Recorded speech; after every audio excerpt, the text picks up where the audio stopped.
Temperaturat e larta kanë përfshirë kryeqytetin duke e bërë të vështirë përditshmërinë e qytetarëve. Në ndjellin përvolues rrugët janë më të qeta ndërsa shumë banor kërkojnë freski dhe shmangin dalje gjatë orëve më të nxehta. Vapa e madhe po ndikon jo vetëm në lëvizjen e qytetarëve, por edhe në aktivitetet e tyre të përditshme. Mjekja Sefane Bellqishta theksoi se si pasojë e vapës së madhe tek njerëzit me diagnoza kronike, me sëmundje kardiovaskulare, respiratore, si astma dhe me diabetin, temperatura e lartë mund të ndikojë shumë negativisht. Kemi raste shumë me tensionin lart që vinë deri në insulte, sëmundjet si infarte të pacientët, para infarktit mund të kemi të ata persona, me sëmundjet nefrologjike kemi parametrat e kreatinini dhe urea hypën në shifra të larta, për shkak të dehidrimit, nuk pinë langje sa duhet ata pacient dhe kanë probleme me veshkët, edhe kanë dhimbje të mëdha dhe paraqiten ke neve. Bellqishta tha se temperatura e lartë nëse është 38 ose 39 gradë Celsius,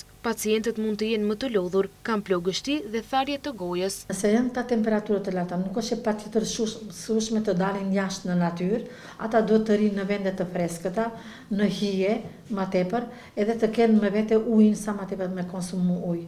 Edhe nëse kanë terapin që e marrin zhe, ta kenë me vete atë terapin me vete.